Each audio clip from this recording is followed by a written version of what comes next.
আমাদের সকল দর্শক শ্রোতাদের আমার নমস্কার। প্রথমে আমি আপনাদের জানাই আমার আন্তরিক অভিনন্দন এবং ধন্যবাদ। অভিনন্দন এই জন্যই যে আপনারা ককলিয়ার ইমপ্লান্ট অপারেশন করিয়ে আপনার প্রিয়জনকে শব্দের নীরবতা থেকে শব্দের আলোর জগতে নিয়ে এসেছেন। এবং ধন্যবাদ এই জন্যই যে আপনারা আজকে বিপুল সংখ্যায় এই ওয়েবিনারে যোগদান করার মাধ্যমে প্রমাণ করেছেন যে আপনারা এর প্রাথমিক সাফল্যেই থেমে থাকতে চান। আপনারা চান আপনার প্রিয়জন আরো কিভাবে স্বয়ংসম্পূর্ণভাবে তাদের জীবন নির্বাহ করতে পারে এই ককলিয়ার ইমপ্লান্ট ব্যবহার করে। আমার আজকের আলোচনার মূল প্রতিপাদ্য বিষয় হলো বি মোর, অর্থাৎ আমরা আমাদের প্রিয়জনকে তাদের বিভিন্ন প্রতিভার উন্মেষ ঘটাতে, উৎকর্ষ সাধন করতে কিভাবে তাদের সাহায্য করতে পারি। আমি নিশ্চিত যে আপনারা আপনাদের পরিবারের ককলিয়ার ইমপ্লান্ট গ্রহণকারী প্রিয়জনদের নিজেই কথা বলতে পারা, শুনতে পারা এবং দৈনন্দিন জীবন স্বাভাবিকভাবে করতে পারা দেখে অত্যন্ত গর্ব এবং আনন্দ অনুভব করে। নিশ্চয় আপনাদের মনে অনেক ধরনের প্রশ্ন যাচ্ছে কিভাবে তাদের জীবনকে আরো সুন্দর এবং সাবলীল করা যায়। আমি আমার এই আলোচনায় আজকে চেষ্টা করব আপনাদের এই মনের ভিতরে সুপ্ত প্রশ্নগুলোর কিছু উত্তর খোঁজার। দেখুন, আমাদের এই স্ক্রিনে দেখা যাচ্ছে আজকের প্রজন্মের ছেলে মেয়েদের, এদের কাউকে কাউকে যদি আপনি জিজ্ঞেস করেন ডাক্তার, ইঞ্জিনিয়ার ছাড়াও তুমি কি হতে চাও, কেউ বলবে আমি খেলোয়াড় হতে চাই, কেউ বলবে আমি শিল্পী হতে চাই, কেউ বলবে আমি গায়ক হতে চাই। তাদের এই রঙিন স্বপ্নগুলোকে যদি বাস্তবে রূপায়িত করতে হয় তাহলে তাদেরকে বিভিন্ন ধরনের কর্মকাণ্ডের সাথে সম্পৃক্ত হওয়ার সুযোগ দিতে হবে এবং সেটা হবে পাঠ্যক্রমের ভিতরে এবং বাহিরে। তারা যদি তাদের বিভিন্ন ধরনের কাজগুলো জীবনের শুরুতেই অল্প বয়সেই অত্যন্ত সুরক্ষিত, সাবলীল এবং আত্মবিশ্বাসের সাথে করতে পারে, একমাত্র তখনই তারা দুটো ডানা মেলে তাদের অভিষ্ট লক্ষ্যে পৌঁছাতে পারবে, কোনো কিছুই তাদের ঠেকাতে পারবে না। আসুন আমরা এখন কিছু উপমার মাধ্যমে আপনাদের বোঝাতে চেষ্টা করব আপনার প্রিয়জন বা সন্ততির সুরক্ষিত, সাবলীল এবং আত্মবিশ্বাসী হওয়ার কেন প্রয়োজন। দেখুন, এই স্ক্রিনে দেখা যাচ্ছে একজন বাচ্চা সাঁতার শিখছে, তার একটি হাতে মাত্র ফ্লোটার রয়েছে। একটি হাতে ফ্লোটার নিয়ে যখন সে সাঁতার কাটবে তখন কি সে নিজেকে সুরক্ষিত এবং সাবলীল ভাবতে পারবে? সাঁতার কাটার সম্পর্কেই তার সে কি আত্মবিশ্বাসী হবে? নিশ্চয় নয়। বা তার দুই হাতে যদি দুটো ফ্লোটার দেই আমরা, তখন সে অত্যন্ত সুরক্ষার সহিত এবং সাবলীল ভাবে অতি দ্রুততার সহিত সাঁতার শিখতে পারবে। আমি চশমা ব্যবহার করছি, চশমায় দুটো গ্লাস থাকে, আপনারাও হয়তো অনেকে চশমা ব্যবহার করছেন। দেখুন, যদি কখনো দুর্ঘটনাবশত চশমাটা নষ্ট হয়ে যায় অথবা একটা কাঁচ ভেঙে পড়ে তাহলে আমাদের দৃষ্টি কোণ সংকীর্ণ হয়ে পড়ে এবং সেক্ষেত্রে আমাদের দৈনন্দিন কাজকর্ম করা, বাজারে যাওয়া, হাঁটাচলা করা, এমনকি আমাদের পড়াশোনায়ও সাবলীলতা নষ্ট হয়ে যায় এবং আমরা অনেক সময় আত্মবিশ্বাস হারিয়ে ফেলি। বাট যদি আমাদের চোখে যদি দুটো গ্লাস থাকে, আমরা অত্যন্ত পরিষ্কারভাবে দেখতে পাই এবং আমরা সাবলীল বোধ করি এবং আমরা অত্যন্ত দ্রুততার সহিত আমাদের কাজগুলো করতে পারি। আপনারা অনেকেই সাইকেল চালিয়েছেন। এক চাকার সাইকেল এবং দু চাকার সাইকেলের মধ্যে কোনটা আপনাদেরকে বেশি সুরক্ষিত, সাবলীল এবং আত্মবিশ্বাসী করে তুলবে? নিশ্চয়ই আমার এটা বলে দিতে হবে না। আপনি বাদ দিন কোনো কিছু শিখা এবং করার কথা, খেলাধুলার ক্ষেত্রেও যদি আমরা একা একা কোনো কিছু করতে যাই অথবা খেলতে যাই, আমরা প্রকৃত আনন্দ উপভোগ করতে পারি না। দেখুন, এই বাচ্চাটা সিসো খেলছে, সে কি একা একা সিসো খেলতে পারবে না আনন্দ উপভোগ করতে পারবে? সে যদি তার একজন সঙ্গী পায়, অত্যন্ত আনন্দের সাথে তার এই খেলাটা উপভোগ করতে পারবে। এই যে প্রকৃতিতে জোড়া অথবা সামঞ্জস্যতা, এর কি কারণ আপনি কখনো খুঁজে দেখেছেন? আসলে এর মূল কারণ রয়েছে আমাদের মস্তিষ্ক। সত্যজিৎ রায় যেটাকে বলতেন মগজ আশ্রয়। আমাদের দেহ এবং মন কি দেখবে, কি শুনবে এবং কি করবে তার ঠিক করে দেয় এই মস্তিষ্ক। মজার ব্যাপার হলো আমাদের মস্তিষ্ক কিন্তু একটা নয়, মস্তিষ্ক এক জোড়া, অর্থাৎ দুটো। আপনি কি ভেবে দেখেছেন কখনো এই এক জোড়া মস্তিষ্ক কেন? অথবা আপনার সন্তান সন্ততির অথবা নতুন প্রজন্মের ডাক্তার, ইঞ্জিনিয়ার, শিল্পী হওয়ার পিছনে এর কোনো সম্পর্ক আছে কি? আমি বলবো তার সাথে প্রত্যক্ষ সম্পর্ক আছে। দুটো মস্তিষ্ক দেখতে হুবহু একই রকম হলেও আসলে এদের কাজের ধরন ভিন্ন। যেমন ধরুন আমার বাম পাশে রয়েছে লেফট ব্রেন অথবা বাম মস্তিষ্ক। বাম মস্তিষ্ককে বলা হয় লজিক্যাল ব্রেন, অর্থাৎ যুক্তিসঙ্গত ব্রেন মস্তিষ্ক। এর কাজ হলো আমরা কোনো জিনিস যখন বিশ্লেষণ করি, কোনটা ভালো কোনটা খারাপ, দেওয়া নেওয়া, অথবা গাণিতিক সমস্যাবলী, অথবা এই সমস্ত জিনিস বোঝার ক্ষেত্রে আমাদের বাম মস্তিষ্ক আমাদের সহযোগিতা করে। এবং ডান দিকের মস্তিষ্ককে বলা হয় ক্রিয়েটিভ ব্রেন অথবা সৃজনশীল মস্তিষ্ক। আমাদের আবেগ, আমাদের আত্মদৃষ্টি, আমাদের অনুভব, সঙ্গীত, শিল্প চর্চা এবং আধ্যাত্মিকতা, এর সবকিছু আমরা ডান মস্তিষ্কের মাধ্যমে আমরা বুঝতে পারি।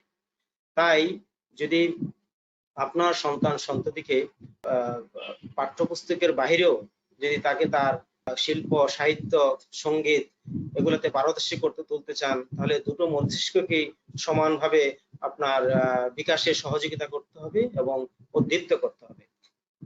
জন্মের পর থেকেই আমাদের এই মস্তিষ্ক বাহিরের জগতের এই অভিজ্ঞতাগুলো লাভ করে কিভাবে? আমরা সবাই জানি আমাদের রয়েছে পঞ্চ ইন্দ্রিয়। এই পঞ্চ ইন্দ্রিয়র মাধ্যমেই বাইরের জগতের এই জ্ঞানগুলো মস্তিষ্ক সংগ্রহ করে। যেমন ধরুন দৃষ্টিশক্তি চোখের মাধ্যমে, শোনার শক্তি সেটা হলো কানের মাধ্যমে, ঘ্রাণ শক্তি নাকের মাধ্যমে, এরা রয়েছে আমার আস্বাদন শক্তি জিহ্বার মাধ্যমে, এবং আরো রয়েছে আমাদের হাত স্পর্শ শক্তি। আমাদের দেখুন মজার আত্মাচার্যের ব্যাপার হলো আমাদের এই বিশেষ অঙ্গগুলো শরীরে প্রতিটাই দুটো করে রয়েছে, এবং দুটো অঙ্গই আপনার সম্পূর্ণ মস্তিষ্কের সাথে পারস্পরিক সম্পর্ক এবং সমন্বয়ের মাধ্যমে সুন্দরভাবে সব কাজ সম্পন্ন করতে পারে। কিন্তু দেখুন আমাদের ককলিয়ার ইমপ্ল্যান্টের যারা ককলিয়ার ইমপ্ল্যান্ট গ্রহণকারী তাদের ক্ষেত্রে তারা কিন্তু একটি কান দিয়েই শুনতে পায়। এখন প্রশ্ন হলো তাদের যে একটি কানে শোনার জন্য যে কান দিয়ে তারা শুনতে পাচ্ছে না, সেটা কি মস্তিষ্কের উপর কোনো প্রভাব বিস্তার করে? আমি বলবো নিশ্চয়ই। এখন আমরা আপনাদেরকে কিছু উদাহরণের মাধ্যমে বোঝানোর চেষ্টা করব যে একটি কানে শোনার জন্য আসলে কি অসুবিধাটা হয়। আমরা প্রায়শই আমাদের ককলিয়ার ইমপ্ল্যান্ট পরিবারের সদস্যদের থেকে শুনতে পাই কোলাহলের মধ্যে শুনতে পারা। দেখুন আমাদের এই উপমহাদেশে সার্বক্ষণিক সময়ই আমাদেরকে কোলাহলের মধ্যে কাটাতে হয়। যেমন ধরুন স্কুলে একজন শিক্ষার্থী একটা ক্লাসে প্রায় 60-70 জন শিক্ষার্থীর মাধ্যমে তাকে শিক্ষা গ্রহণ করতে হয়। আমরা যখন বাজারে যাই, আমরা যখন রাস্তাঘাটে চলাফেরা করি, গাড়ি ঘোড়ায় চলাফেরা করি, আমাদের অনেক কোলাহলের মধ্যে আমাদের কথাবার্তা বলতে হয়, ভাব বিনিময় করতে হয়। এমনকি আমাদের পরিবারেও যখন আমরা কথা বলি দেখা যাচ্ছে যে একটা রুমে টিভি বাজছে, এক জায়গায় একজন গল্প করছে, এর ভিতরেই আমাদের পারস্পরিক কথাবার্তা বলতে হয়।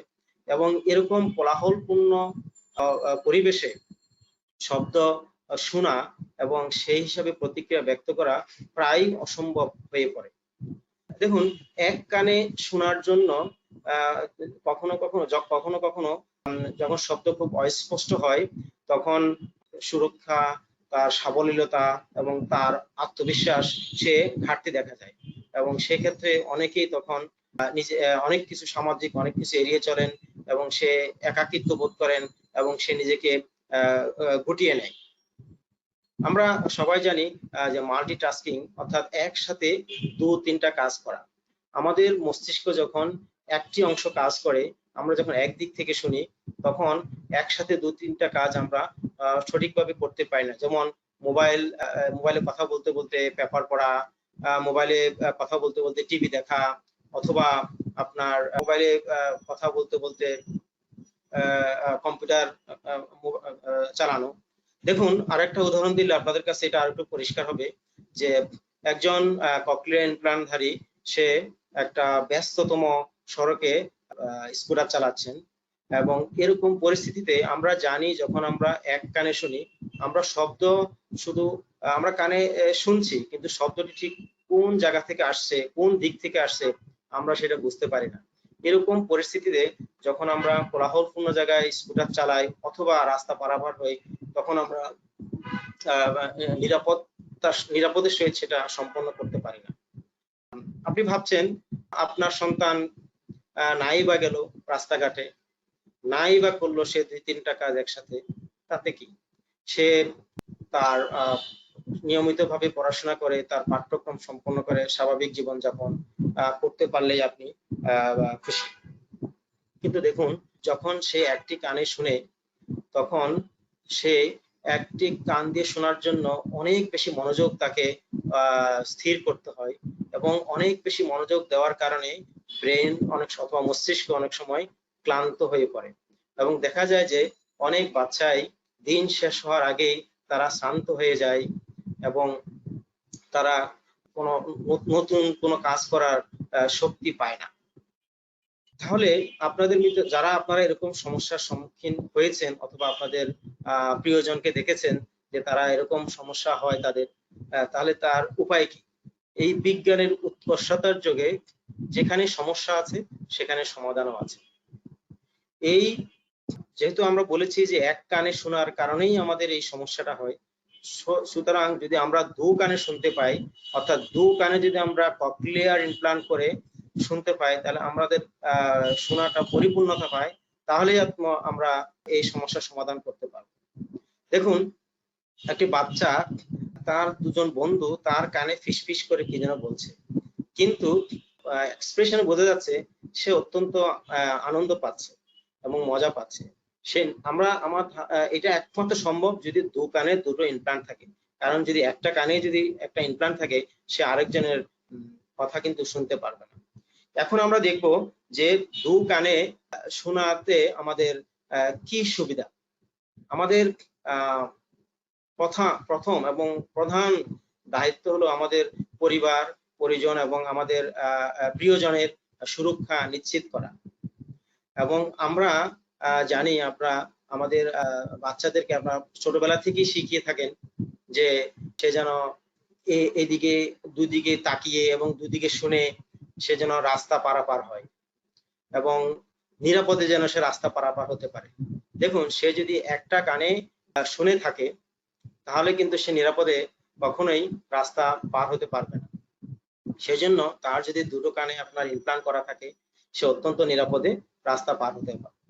দেখা গেছে যে শব্দ যদি আপনার এক দিক থেকে আসে তাহলে আমরা শব্দ আসছে আমরা সেটা বুঝতে পারি। দেখুন, এই ছবিতে দেখা যাচ্ছে যে একজনের শুধু বাম কানে ইমপ্লান্ট আছে, সে বুঝতে পারছে যে শব্দটা আসছে, কিন্তু সে সঠিক নিশানা করতে পারছে না যে শব্দটা কোত্থেকে আসছে।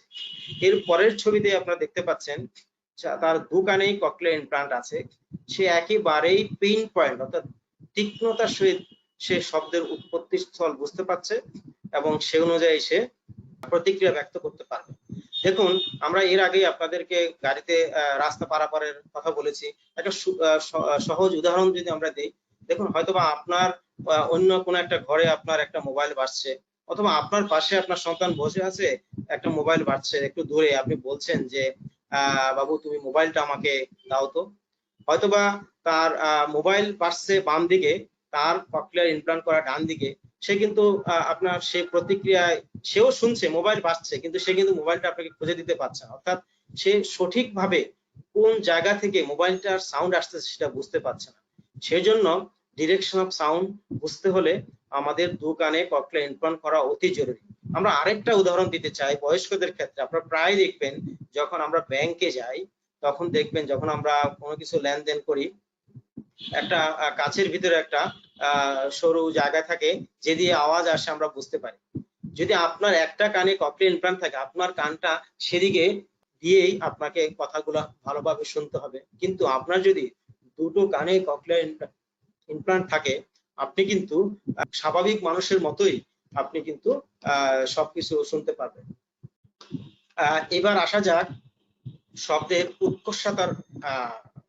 আমরা এর আগে আলোচনা করেছি যে আমাদের যদি দুটো চোখে যদি দুটো গ্লাস থাকে, আমরা অত্যন্ত পরিষ্কারভাবে দেখতে পাই এবং সেভাবে আমাদের সাবলীলভাবে আমরা আমাদের কাজ কাম করতে পারি। একইভাবে আমাদের দুটো কানে ককলিয়ার ইমপ্ল্যান্ট করে যদি আমরা দুটো কানকে স্বয়ংসম্পন্ন করতে পারি, আমরা অত্যন্ত ধ্বনিগুলো অত্যন্ত স্পষ্ট এবং পরিষ্কারভাবে আমরা শুনতে পাবো এবং সেভাবে আমরা আমাদের প্রতিক্রিয়া ব্যক্ত করতে পারবো এবং অন্যদের সাথে আমরা যোগাযোগ স্থাপন করতে পারবো।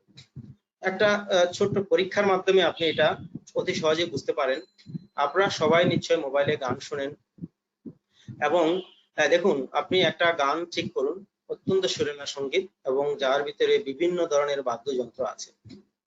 আপনি প্রথমে গানটা চালিয়ে একটা ইয়ারফোন একটা কানে লাগান, গানটা শুনুন, গানটার কথাগুলো লক্ষ্য করুন এবং বাদ্যযন্ত্রগুলো লক্ষ্য করার চেষ্টা করুন।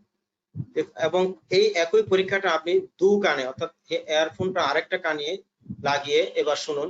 দেখবেন যে আপনি যখন দু কানে ইয়ারফোন লাগাচ্ছেন, আপনি শুধু গানটার কথাগুলো এবং খুব ভালো এবং পরিষ্কার ভাবেই শুনছেন না, আপনার যে ব্যাকগ্রাউন্ড মিউজিক, যে সুরেলা যে বাদ্যযন্ত্রগুলো আছে, সেগুলো আপনি দারুণভাবে উপভোগ করতে পাচ্ছেন।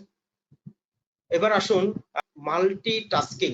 আমরা এর আগেই তাদের সাথে আলাপ করেছি যে এক কানে শোনার জন্য আমরা স্বভাবতই মাল্টিটাস্কিং একসাথে দুই তিনটা কাজ করতে পারি। আমাদের যদি দুটো কানে দুটো ককলিয়ার ইমপ্ল্যান্ট লাগানো থাকে, তাহলে আমরা মাল্টিটাস্কিং এ পারদর্শী হব। আমরা একই সাথে মোবাইলে কথা বলতে বলতে পেপার পড়া, অথবা আমরা যখন আমাদের কাছে অত্যন্ত গুরুত্বপূর্ণ একটা বিষয় হলো যে শ্রেণীকক্ষে শোনা। দেখা যাচ্ছে যে যদি আমরা দুটো কানেই দুটো ককলিয়ার ইমপ্ল্যান্টের মাধ্যমে শুনে থাকি, তাহলে শ্রেণীকক্ষে অনেক কোলাহলপূর্ণ অবস্থার মাঝেও আমরা শিক্ষকের কথা শুনতে শুনতে এবং বোর্ডের দিকে তাকাতে তাকাতে আমরা তা শিক্ষকের দেওয়া নোটগুলো টুকে নিতে পারি। দেখুন, এটা আমাদের দেশের চিরাচরিত একটা শ্রেণীকক্ষের চিত্র। দেখুন, একজন শিক্ষার্থী শিক্ষকের পাঠদান গ্রহণ করার চেষ্টা করছে। এদিকে একদিক থেকে ভ্যানের গড়গড় আওয়াজ, আরেক দিকে স্কুলের পাশে চলে যাচ্ছে রাস্তার পাশে গাড়ির হর্ন, অথবা পাশের শ্রেণীকক্ষের ছাত্রছাত্রীদের কোলাহল। এই কোলাহলপূর্ণ পরিবেশের ভিতরেও সে চেষ্টা করছে কিভাবে শ্রেণী শিক্ষকের দেওয়া পাঠদানকে সে গ্রহণ করতে পারে। এইভাবে যখন সে দীর্ঘক্ষণ মনোযোগ নিবিষ্ট করে, তখন প্রায়শই একটা ব্রেন যখন কাজ করে তখন সেটা ক্লান্ত হয়ে যায়। এবং আমরা জানি আমাদের ছেলে মেয়েরা অথবা সন্তান সন্ততিরা যখন যতই উপরের ক্লাসে যায়, ততই তারা আরো কঠিন কঠিন বিষয়ের সম্মুখীন হয় এবং সেগুলোর ব্যাপারে তাদের আরো বেশি পরিমাণে মনোনিবেশ করতে হয়। দেখা যাচ্ছে যে যদি আমরা একটা মস্তিষ্ক ব্যবহার করি এক কান দিয়ে শুনে, তাহলে তা অতি অল্প সময়েই ক্লান্ত হয়ে পড়ে এবং আমরা আর খুব বেশি কিছু করার শক্তি এবং সামর্থ্য আমাদের পাই না। কিন্তু যদি আমরা দুটো কানে ককলিয়ার ইমপ্ল্যান্ট করে দুটো ব্রেনকেই একই সাথে আমরা ব্যবহার করতে পারি, তাহলে দেখা যায় যে সারাদিন ক্লাস করার পরেও, শ্রেণীকক্ষে পাঠদান গ্রহণ করার পরেও তার ভিতরে কোনো ক্লান্তি আসে না। তার ভিতরেও সে খেলাধুলা, শিল্প চর্চা, সাহিত্যে মনোনিবেশ করতে পারে। এইভাবে দুটো ব্রেনকে কাজে লাগানোর মাধ্যমে আমরা আমাদের সন্তান সন্ততিদের আকাঙ্ক্ষিত তাদের যে প্রত্যাশিত যে উদ্ভাবনী চিন্তা ভাবনা, সেগুলোরও বিকাশ ঘটাতে সাহায্য করতে পারি। দুই কানে শোনা যে শুধু আমাদেরকে কোনো কিছু শিখা এবং সুরক্ষাই দেয় তা না, এটা আমাদের ব্যক্তিত্বের উপরও বিশাল প্রভাব বিস্তার করে। দেখুন, যখন একজন দুই কানে ককলিয়ার ইমপ্ল্যান্ট করে শুনে সে কোলাহলপূর্ণ পরিবেশেও কথা শুনতে পায় এবং অন্যের কথার উত্তর দিতে পারে, তখন তার ভিতরে আত্মসংশয় কমে আত্মবিশ্বাস তৈরি হয় এবং সেটা তার ব্যক্তিত্বকে উজ্জ্বল করে তোলে। এবং অল্প বয়স থেকেই যদি আমাদের বাচ্চারা তাদের বন্ধুদের সাথে কথা শোনা এবং বলা ব্যাপারে সুযোগ পায়, তাহলে তাদের ভিতরে আত্মবিশ্বাস গড়ে ওঠে এবং তারা সামাজিকভাবে বেড়ে ওঠে। আপনারা আগেই দেখেছেন যে এক কানে শোনার জন্য, অস্পষ্ট শব্দ শোনার জন্য অনেকেই অন্য বন্ধুদের থেকে সংস্পর্শ এড়িয়ে চলে এবং তারা একা হয়ে যাওয়ার চেষ্টা করে। কিন্তু যখন দুই কানে শুনবে তখন তার ভিতরে আর সেই প্রতিবন্ধকতা থাকবে না।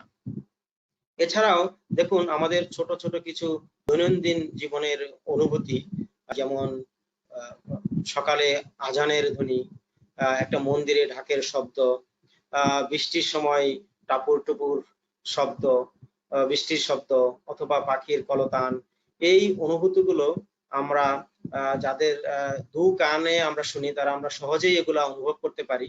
আমরা জানি যে আমাদের ডান পাশের মস্তিষ্ককে বিকাশে এই সমস্ত অনুভূতিগুলো অত্যন্ত সহায়ক হয়। দুই কানে ইমপ্লান্ট করে শুনলে শুধু ইমপ্লান্ট গ্রহণকারী যে মানসিক প্রশান্তি পায় শুধু তাই না, তার সমগ্র পরিবারেই এই প্রশান্তির ছাপ পড়ে। দেখুন, যখন আপনার একটি কানে যদি ককলিয়ার ইমপ্লান্ট করা থাকে তাহলে আপনার একটি স্পিচ প্রসেসর থাকে। দুর্ঘটনাবশত যদি এই স্পিচ প্রসেসরটি নষ্ট হয়ে যায় তাহলে 3 থেকে 4 দিন সময় লাগে এটা সারাতে, এবং এই সময়টুকু আপনার প্রিয়জন শব্দের আলোর জগৎ থেকে নীরবতার জগতে চলে যাবে। এবং এটা যে কি বিভৎসকর এবং কঠিন একটা সময়, আপনাদের পরিবারের সদস্যদের অথবা প্রিয়জনদের যাদের আপনারা এটা দেখেছেন একমাত্র শুধু তারাই এটা অনুভব করতে পারবে। কিন্তু আপনার দুই কানে ককলিয়ার ইমপ্লান্ট করলে যদি দুটো প্রসেসর থাকে তাহলে আপনি নিশ্চিত থাকবেন যদি একটা কান কখনো একটা প্রসেসর নষ্ট হয়ে যায়ও তাহলেও আপনি আরেকটা প্রসেসর দিয়ে স্বাভাবিকভাবেই আপনি সবকিছু চালিয়ে যেতে পারবেন। আমি এতক্ষণ আপনাদের বিভিন্ন উপমা, উদাহরণ এবং বিভিন্ন ভাবে বোঝানোর চেষ্টা করেছি যে আসলে দু কানে ককলিয়ার ইমপ্লান্ট করার কি সুবিধা। আপনারা নিশ্চয়ই বুঝতে পেরেছেন এটা অত্যন্ত গুরুত্বপূর্ণ একজন বাচ্চাকে সুন্দর এবং সাবলীল ভাবে গড়ে ওঠার জন্য। নিশ্চয়ই ইতিমধ্যে আপনাদের মধ্যে প্রশ্ন জেগেছে, তাহলে কখন দ্বিতীয় কান অপারেশন করা যেতে পারে? আমি বলবো যখন শুনবেন তৎক্ষণাৎ। আসলে একটা কানে ককলিয়ার ইমপ্লান্ট করাই একটা বিশাল উপলব্ধি, আমরা এটা জানি আমাদের সামাজিক প্রেক্ষাপটে। এবং দ্বিতীয় কান অপারেশন করতে আমাদের অনেক চিন্তা ভাবনা করতে হয়, কারণ এখানে একটা কস্টিং এবং অনেক কিছু ব্যাপার আছে। বাট যদি আপনাকে দু কানে অপারেশনের পূর্ণ ফলাফল পেতে হয় তাহলে আমরা বলবো একই সাথে অল্প বয়সে যখন আমরা একটা কানে অপারেশন করি তখনই যদি আমরা দু কানে দুটো ককলিয়ার ইমপ্লান্ট করে দিই তাহলে সে সর্বোত্তম রেজাল্ট পাবে অথবা ফলাফল পাবে। এবং কোনো কারণে যদি আপনাদের সেটা করতে দেরি হয় আমরা বলবো যত দ্রুত আপনি করতে পারবেন তত দ্রুত আপনি ভালো ফলাফল পাবেন। আপনার সন্তান অথবা প্রিয়জনকে আপনি পূর্ণ শ্রবণের জগতে ফিরিয়ে আনতে পারবেন, তার মস্তিষ্কের বিকাশ হবে, তার পূর্ণ মস্তিষ্কের বিকাশ হবে, সে একজন সুস্থ সাবলীল সুরক্ষিত এবং আত্মবিশ্বাসী মানুষ হিসাবে সাধারণ মানুষের মতো সমাজে গড়ে উঠতে পারবে। এই বলে আমি আমার বক্তব্য এখানে শেষ করছি। আপনাদেরকে অত্যন্ত মনোযোগের সহিত আমার এই বক্তব্য শোনার জন্য আপনাদের অসংখ্য ধন্যবাদ।